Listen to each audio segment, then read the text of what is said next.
सूखा पड़ने के कारण एक गांव पूरी तरह से बर्बाद हो गया। उस गांव में एक भी इंसान जिंदा नहीं बचा। गांव को पानी देने वाला पुराना कुआं भी सूख चुका था। एक रात उस कुएं के अंदर से आवाज आने लगी। कुएं के अंदर एक चुड़ैल अपनी आखिरी सांस ले रही थी और उसने कुछ ही पल पहले के बच्चे को जन्म दिया था। वो बच्चा भूख से बहुत तेज तेज बुरी तरह से रो रहा था, पर चुड़ैल उसे दूध नहीं पिला सकती थी क्योंकि भूख के कारण वो मरने वाली थी। उसने अपने बच्चे को ऊपर उठाया और पूरा जोर लगाकर कुएं के बाहर फेंक दिया।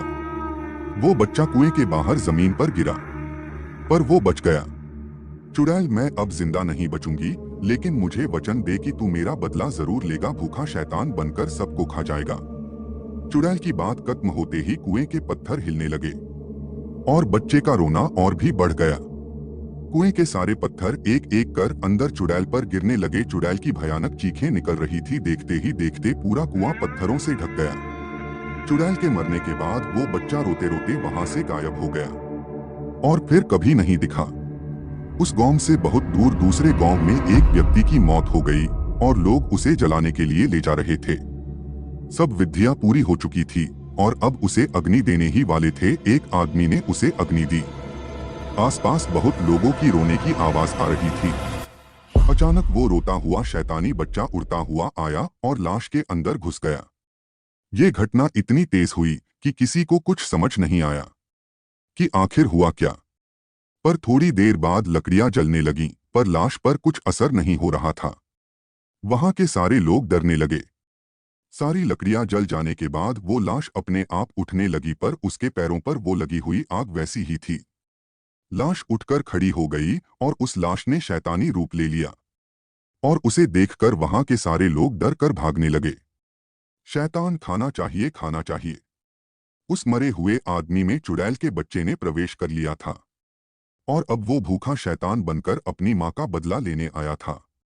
उस शैतान ने जली हुई लकड़ियां खा ली और अब वो किसी इंसान को खाने के लिए भागने लगा। उसने एक आदमी को पकड़कर उठाया और अपने पैरों में लगी आग से जलाने लगा। उसका शरीर पूरी तरह से जल जाने के बाद शैतान उसे खा गया। शैतान गांव पर किसी मुसीबत की तरह टूट पड़ा और उसने किसी को नहीं छोड़ा। औरतें, बच्चे, बूढ़े, जवान सबको जलाकर खाने लगा। चारों तरफ गांव वालों की चीखें सुनाई देने लगी। कुछ देर बाद पूरा गांव शांत हो गया क्योंकि सबको इस शैतान ने खा लिया था। पर वो अब भी भूखा था। वो अपने आसपास देखने लगा, जोर से चिल्लाने लगा। ऐसी भयानक आवाज सुनकर पेड़ के पीछे छुपा एक आदमी वहां से भागने लगा और तभी शैतान की नजर उस इंसान पर पड़ी। शैतान ने उस भागते हुए इंसान को देख लिया। वो इंसान और तेजी से भागने लगा, पर शैतान का मुकाबला नहीं कर पाया और वो पकड़ा गया। शैतान, तुम इस गांव में अकेले ही बचे हो या और भी कोई है? आदमी, मुझे कुछ नहीं पता, मुझे छोड़ दो। शैतान, मेरी भूख अभी तक शांत नहीं हुई है, इसलिए मैं तुम्हें नहीं छोड़ सकता। आदमी, मुझे खाने के बाद तुम क्या खाओगे और किसे खाओगे? शैतान सोच में पड़ गया। फिर अचानक उसे एक बात याद आई। शैतान, तुम उसकी चिंता मत करो, मेरी भूख सिर्फ इंसानों की मोहताज नहीं, मैं जानवरों को भी खा सकता हूँ। आदमी, तो जाओ जानवरों को खाओ और मुझे छोड़ दो, मैं तुम्हारे पैर पड़ता हूँ। जैसे ही वो आदमी शैतान के पैर पकड़ने के लिए नीचे झुका, पैरों की आग ने उसे जलाना शुरू कर दिया और थोड़ी ही देर में वो पूरी तरह से जल गया। शैतान, मूर्ख इंसान, खुद ही मेरी आग से जल गया। शैतान उस इंसान को भी खा गया, पर उसकी भूख अभी तक शांत नहीं हुई थी। शैतान और खाना चाहिए इंसानों को खाने के बाद वो शैतान अब खेतों की तरफ बढ़ा। उसने सारे खेतों में आग लगा दी, जिसमें बहुत से पेड़ और जानवर जल गए। वो उन सबको खा गया, पर फिर भी उसकी भूख शांत नहीं हो रही थी। ऐसा करते करते वो शैतान सारा गांव खा गया। जमीन पूरी तरह से जल गई थी। इतने में एक गाड़ी आकर उस शैतान के सामने रुक गई। उसमें से एक लड़का उतरा और डर की निगाहों से उस शैतान को देखने लगा। लड़का, ताऊ जी, ये आपको क्या हो गया है?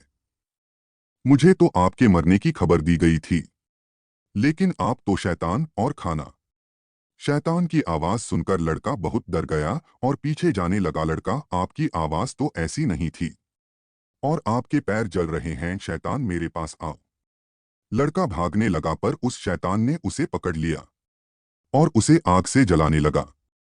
लड़के के चिल्लाने की आवाज दूर दूर तक गूंज रही थी। शैतान उसे खा गया। लड़के को खाने के बाद उसकी नजर उसकी गाड़ी पर पड़ी। उसने गाड़ी पर छलांग लगाई और गाड़ी को जलाने लगा। जैसे ही गाड़ी ने आग पकड़ी, थोड़ी ही देर में गाड़ी फट गई। गाड़ी के साथ साथ शैतान के शरीर के भी टुकड़े टुकड़े हो गए और वो बच्चा उस शरीर से बाहर आ गिरा। वो शैतानी बच्चा अभी भी भूख के मारे जोरों से रो रहा था और उसकी